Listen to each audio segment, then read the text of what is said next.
Oh, one of our most popular recipes that we've ever done on our website, in magazines, anywhere that we have featured this, black bean chili, and on a snowy day in Minnesota, what could be more delicious? Welcome everybody to Andrew Zimmern Cooks, Instagram Live. I am Andrew Zimmern. Thank you to our sponsors, the good folks at Flor de Caña Rum, and of course, the folks at Shun Cutlery for providing us with these beautiful knives and taking care of me so well for all these years. Black bean chili and corn pones, a special guest, some cool things that we're unveiling about a big event here next week. I mean, what can I say? I'm super excited. This is a crazy day. I have to tell you, I'm a little discombobulated. The reason being, I just got an email sent to me. I don't know how many of you are parents, but when someone sends a video to you of your child doing something they've never done before in an amazing way, you just get, I almost burst into tears. So I'm sort of coming down. I'm actually glad we're doing this. Otherwise, the happy tears would be erupting. So that's really, really cool. The other thing is that we have one of my favorite dishes that we're doing today, plus a cool second recipe, these corn pones that are gonna blow your mind. But before I go any further, please, I need your attention and I need your help. I would like everyone here to please consider not only buying a ticket for themselves, but also maybe gifting one to other people or sending a link to everyone on your mailing list.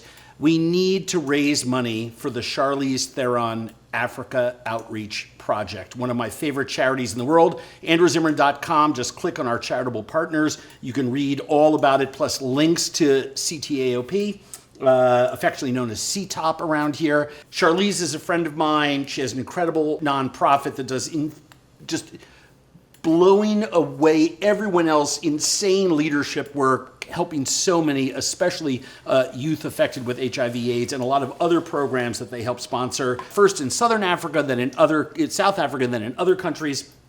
And I've been supporting them for a long time. It's a real passion project of mine, and they need our help. So we're doing a big event here next Wednesday night. If there's information on our website, it's in all of my social, but if you go to www.exploretalk.com/Andrew Zimmern, and this info will be up on my social, so you don't have to write anything down. But if you go there, buy a ticket to our virtual cooking event next Wednesday. I'm cooking an entire meal with you and for you. We're going to put the recipes out next week so people who want to cook along can cook along. We have incredible special guests. We have cool Spotify playlists for you.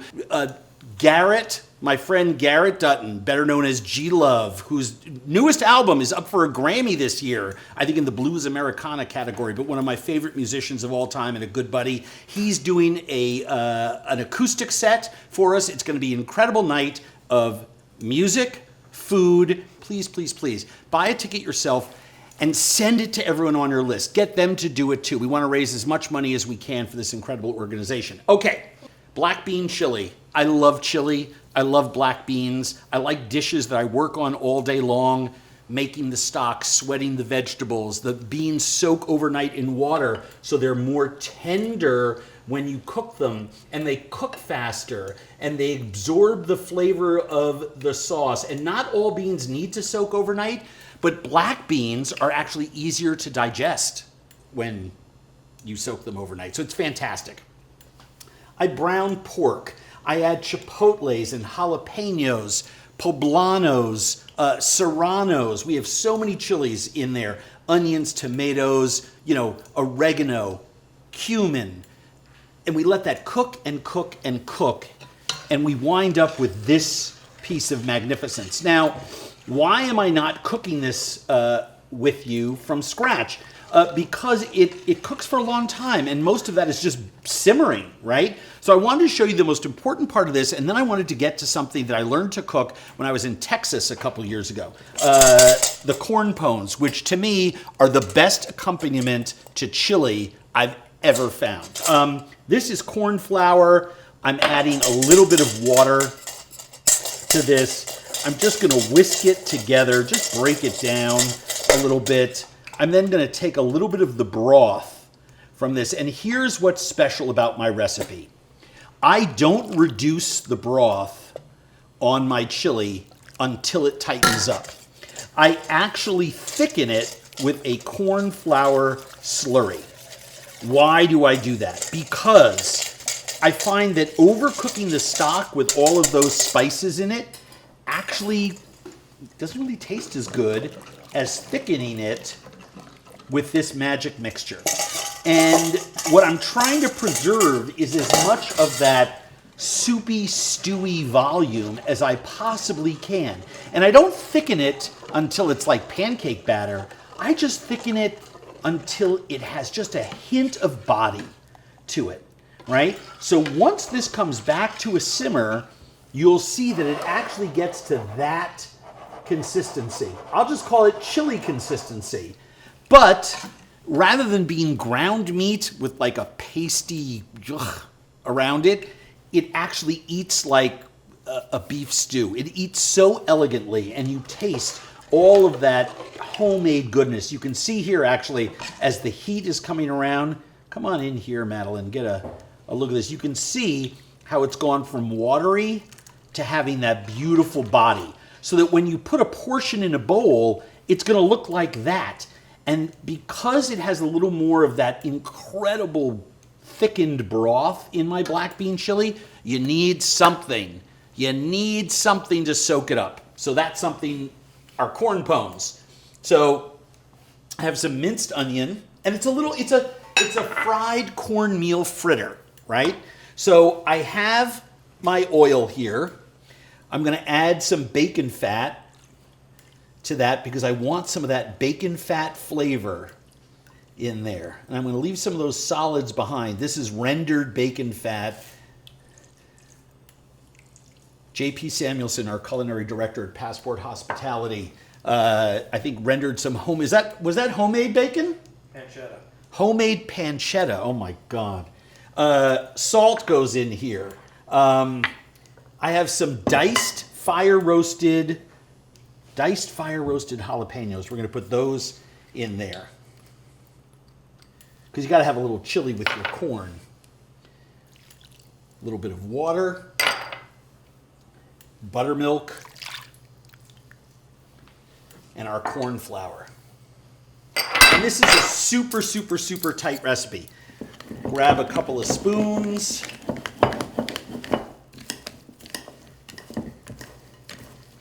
And pull this together. You want this, according to the instructions in the recipe, to hold together kind of like a cookie batter. And you're going to make, little cakes that are going to be, I don't know, maybe 1/3 of an inch thick.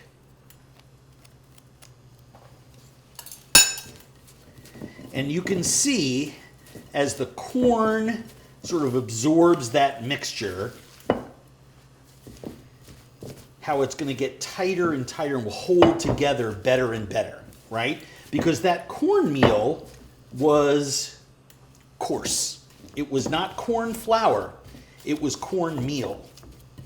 And the more you let it sit, you don't want this to sit for hours or 15 minutes or anything like that, but you want to let it sit for just long enough so that that coarse cornmeal absorbs that buttermilk and water. And right now, you see how it looks crumbly on top? Don't just see the crumbles. See that? It looks crumbly on top. But don't let that fool you, okay? Don't let that fool you. Just stir it around because the test is not how it looks. You cook with all of your senses. The test is how it feels, okay? Now I have my fat. It should be hot enough to fry. So just take a scoop in your hand. Oh, and I can feel here that it's not quite absorbed enough, right? So we just want to let that sit for a little while.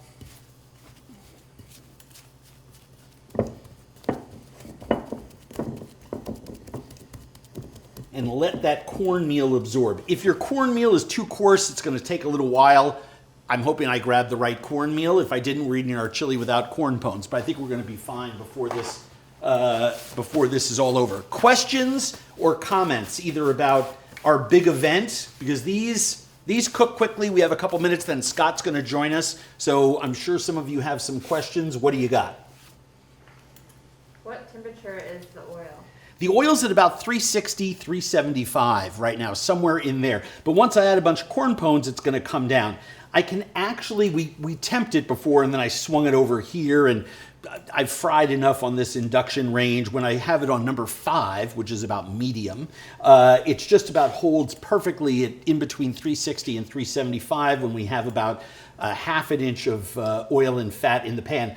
I can also see the oil smiling. A lot of times in recipes, you see a direction for, the oil smiling at you. You can actually see the movement of the oil, of the viscosity, swimming across the bottom of the pan where it's hottest.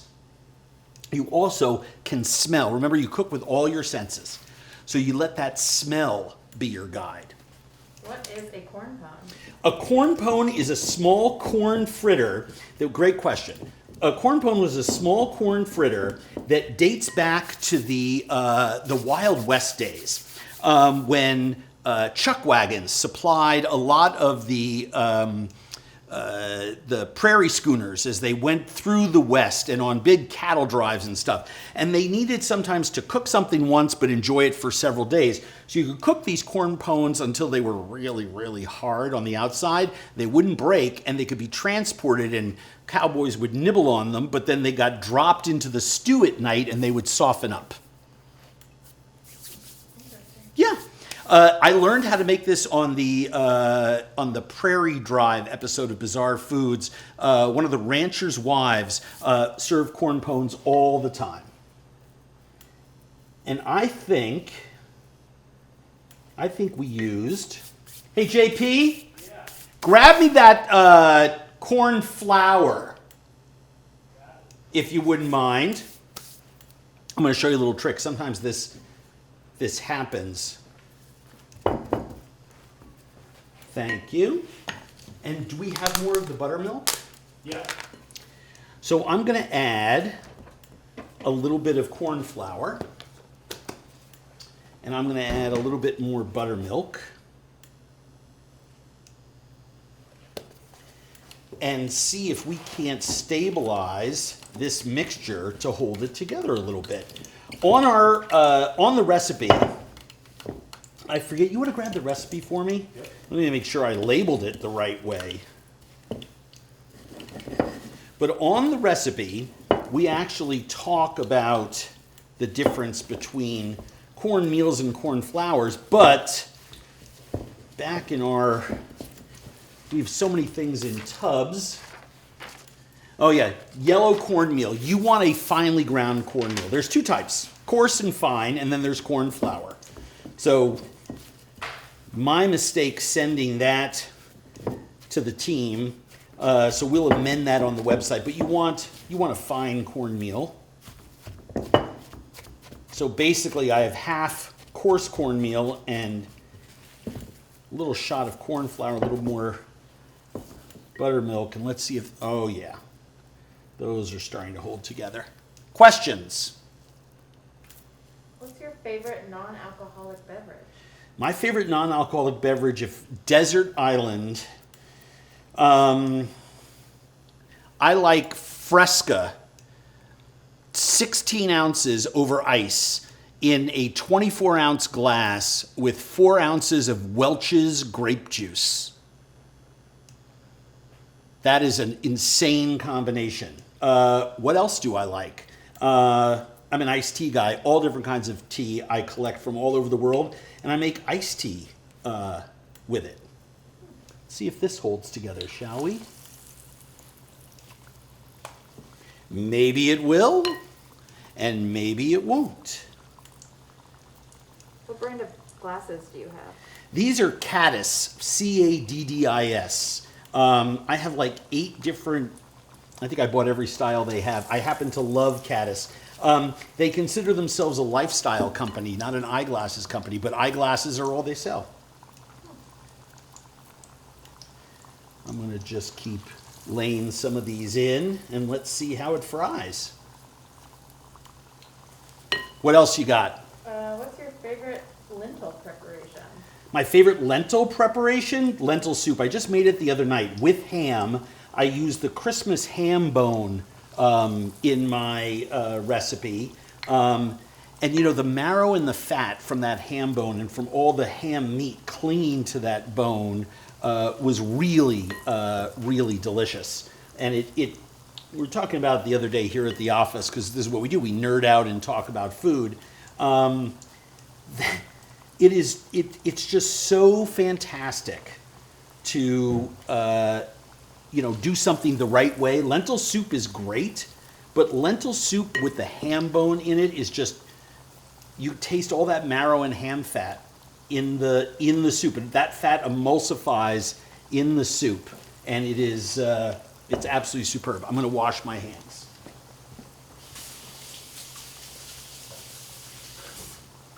All right. Those are frying away. What other questions do you have? How much influence do you have on locations that you travel for filming? It changes. I'll tell you how TV works. When you're first starting out, you have no influence at all. Your opinion is meaningless. You are simply a vessel. You're the talent, right? Oftentimes, they don't even know your name. And you make a pilot. And let's say the pilot goes to series, you get a little bit more leverage, so they might ask you some questions. But if you've been doing TV a long time, you acquire producer credits and writing credits, or maybe your production company is making your own show for the network, and then you basically get to chime in on everything. But if you're smart, you don't. You keep your mouth shut. I would like to control everything, but we all know that's the kiss of death, right? You let everyone else do their job, and you try as best you can to just show up and do your own job in front of the camera and not tell anybody else how to do theirs. In pre-production, I will frequently, and a network executive once pointed out something to me that was really interesting. He said, the audience reacts better when you're genuinely interested in where you're going, so let's lean into the places you want to go and do the things you want to do. And so I leaned into that. So that's on the pre-production side. That's where I try to spend my time. Then I just go out and I'm the talent. I'm a member of a 15, 16 person team. Then when it comes back into edit, the longer you do TV, the more you get a say in the edit room as well. But there, you like to let the writer and the editor do their jobs and get the show to what you call a rough cut stage, and then you chime in. Let the people who know how to shape shows, where that's all they do is shape shows, let them shape the show, right? I don't do that for a living, but I've been doing TV long enough to have a somewhat learned opinion, I guess.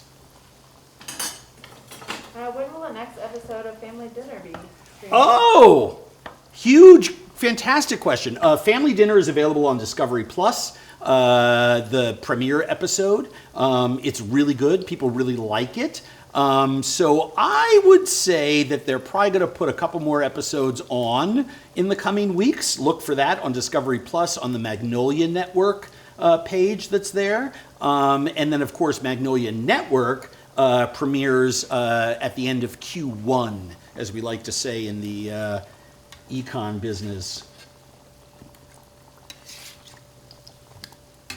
Oh, these corn pones are fantastic. I'm just flipping them over. Nothing to see here. Move along. Once they get a little brown on one side, like that, you want to flip them over and just let them keep cooking. And when they're a little more nut brown all over, they're good to go. And then you serve them with this fantastic black bean chili. Recipe for the black bean chili is on our website. And it's been thickened with that slurry of corn flour. It's absolutely perfect. We've already adjusted the seasoning on that for salt, so we're super excited about that. The other thing that I want to do, it's rich, right? I have a lot of pork in there. We make it with diced pork shoulder. So I'm going to have my lime at the ready to garnish that dish. Put a little cilantro in there, and we're going to be good to go. Another question? What kind of oil are you using? This is bacon fat, half bacon fat, and half vegetable oil.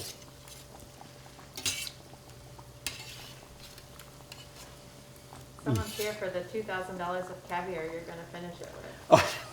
Do you want to know something that's really funny? I've gotten more comments about this, the tub of caviar that's there.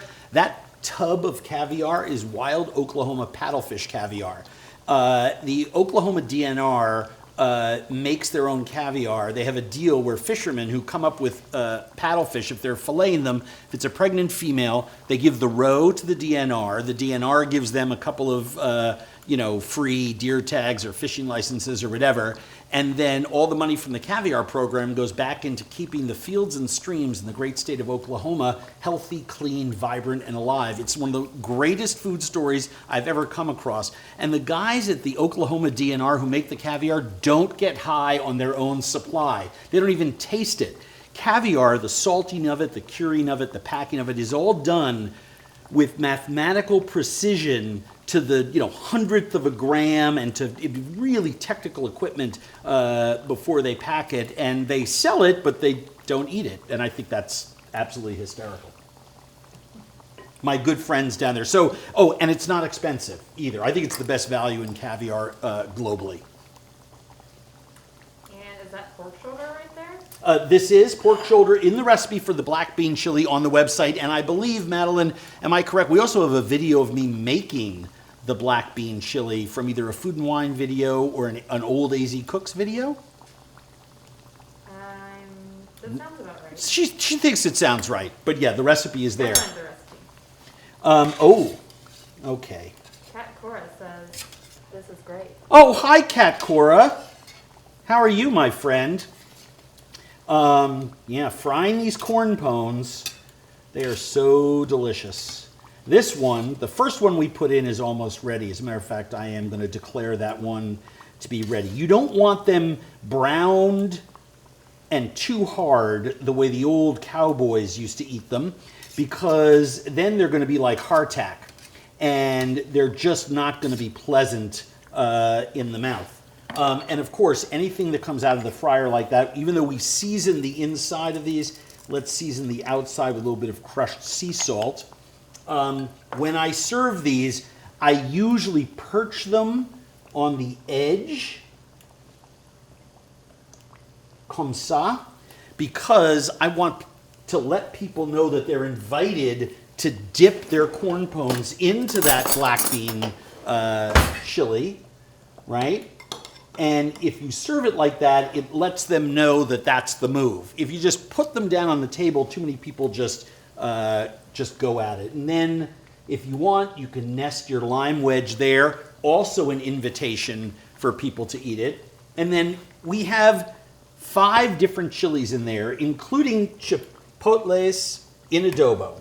But some people like hot sauce at the table. Don't put a nuclear one. Don't give anyone ghost peppers with their chili. It's going to blow out their mouths. But my buddy Alice Cooper sent me this the other day.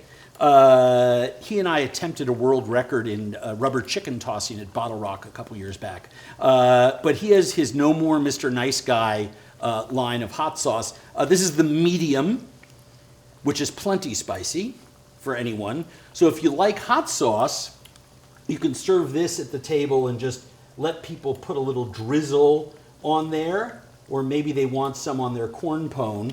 It's completely up to them, but it's a wonderful way to serve it. And thank you, Alice, for sending us that. That was really sweet. Great, our guest is ready. Oh, yeah, bring Scott in. How are you? Hold it's on, nice to see hold on. everyone. Yes. Oh, look at you with the Yankee cap on. It's a bad hair day.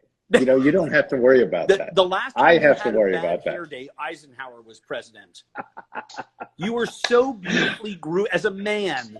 You were so beautifully groomed and well kempt. I can't tell you.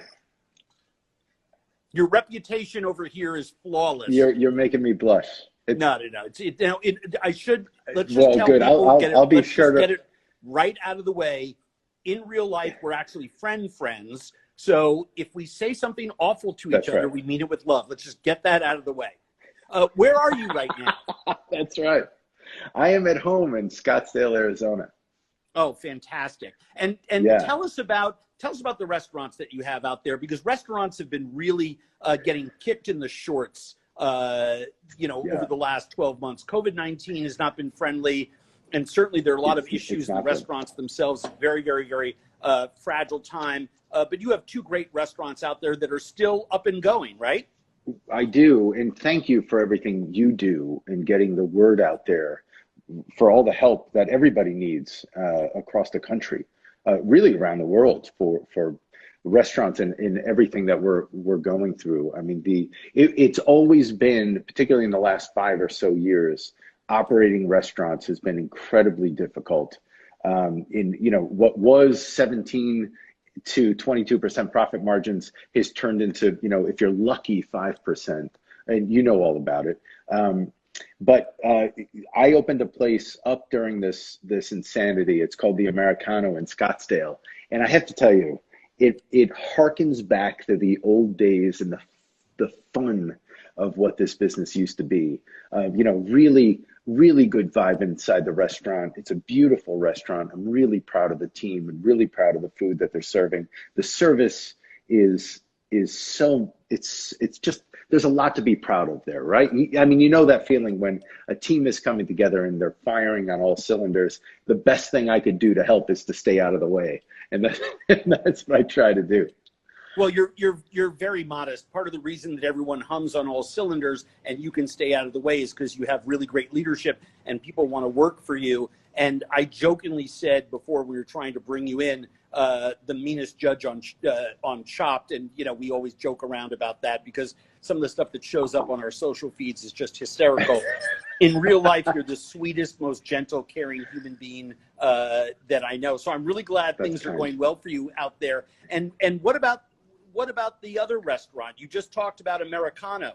Yes. So I have Mora in Phoenix, which is still closed at the moment. We're hoping to get that up and running by spring. But I do have Chilayo in the Catskills up at Resorts World Casino, which is also doing great. The team up there is doing wonderfully.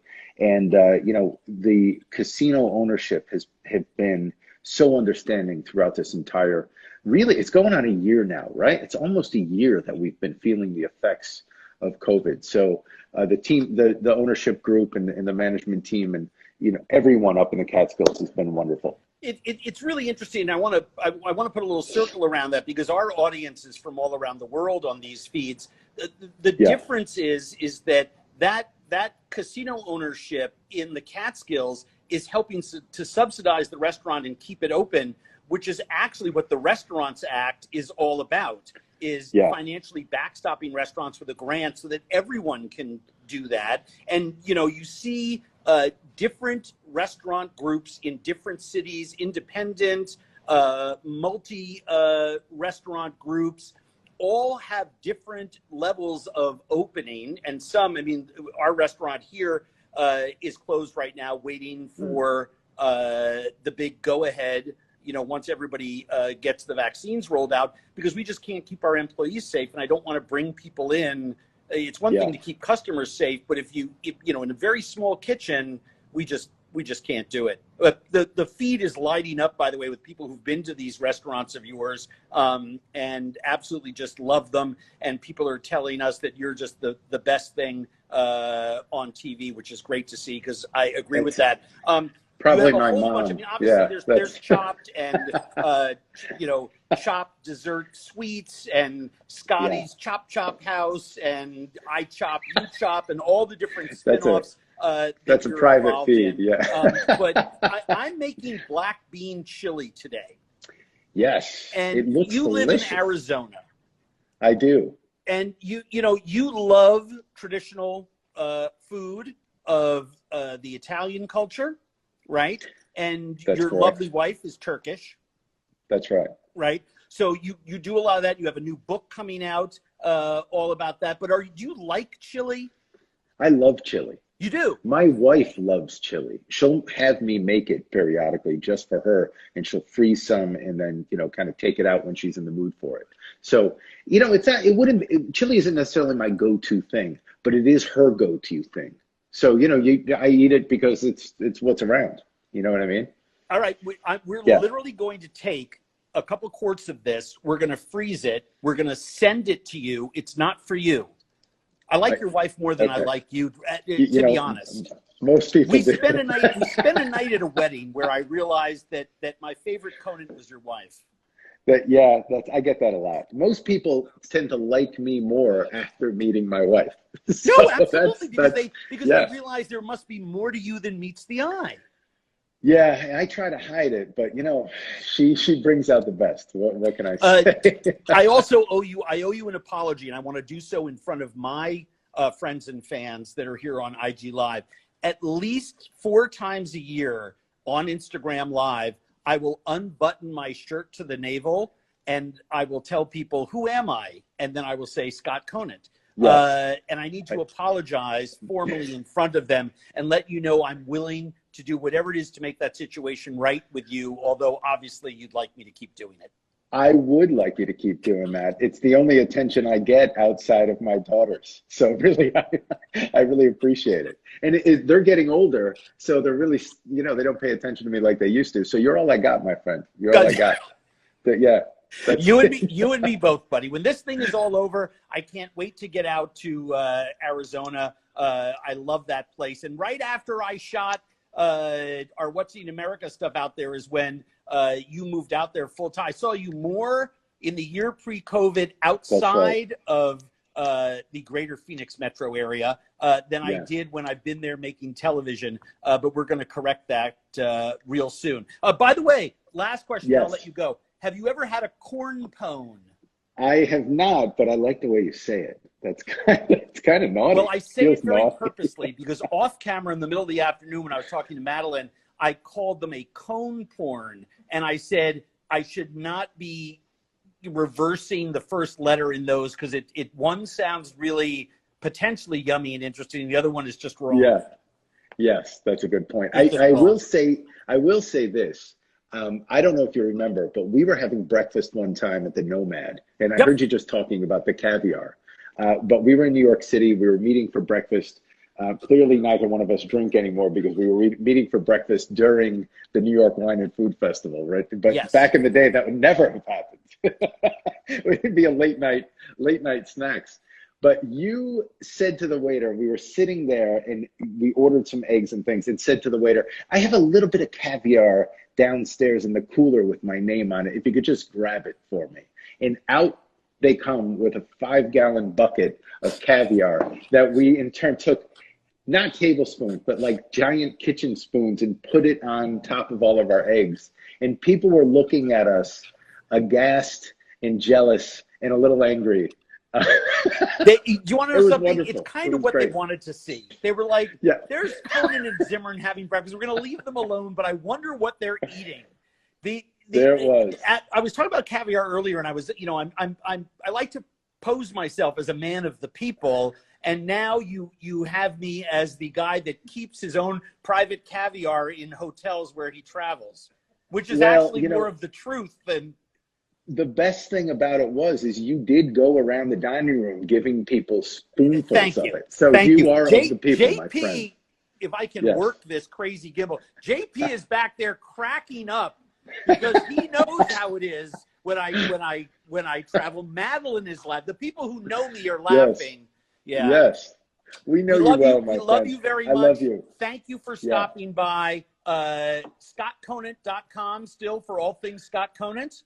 You're the best, man. Thank you so much. No, it's right. And the new book is coming out, so please look on the website. I see you tweeting stuff about it. I actually bugged Scott for the grape leaves recipe that I posted the image of yesterday, but you're going to have to buy the book to learn how to make them. But I can tell you, for someone making that recipe for the first time, it was delicious and flawless. I'm glad. Good. Yeah, good. Really you get that Turkish and I use flavor, lots of right? Turkish olive oil. Even better. Those Turks. We love you. I love you, man. Stay well. See you later. Great to see you. Scott Conant, everybody. The chili is done. The corn pones are done. Squeeze some lime on there. Give it a stir.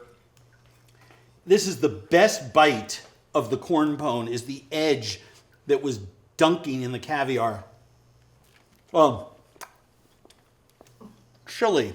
I have caviar on my brain. Oh, man.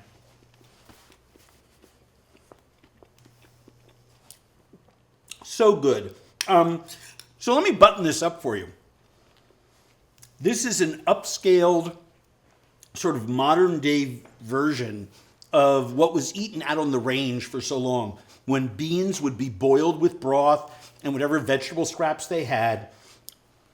Cornmeal would be fried in meat fat. This is one of the historically accurate, if you squint at it, right? Because the cookhouse on the ranch, or the temporary cooking production that would occur during a cattle drive, never ate something like this. We've recreated it. But if you squint at it, you could be in the early 19th century driving cattle across what is now the state of Texas. Our chili recipe really is one of the most popular that we've ever put on our website or into magazines. The corn pones are delicious with them. Taste a piece of history. I would encourage you to do that. Huge thanks to Scott Conant for playing along with us. AndrewZimmern.com, exploretalk.com/Andrew Zimmern. Me, cooking class, Spotify playlists, a concert from G-Love, special guests, you do the math and guess who. Trust me, you're going to want to buy a ticket, but more importantly, the proceeds benefit Charlize Theron Africa Outreach Project. Please help us sell tickets. Grab the link at Talk or off our website or off my social and send it to people on your list and encourage them to do it. The money goes to such a great cause, and we really want to make a difference for people around the world. Thank you so much. Next Thursday, what are we making next Thursday, Madeline? Cabbage rolls? Ah! Stuffed cabbage. It's January. Everyone in the office is on a fucking cleanse, and I'm doing the richest comfort food that I know how to make. Go figure. I love you.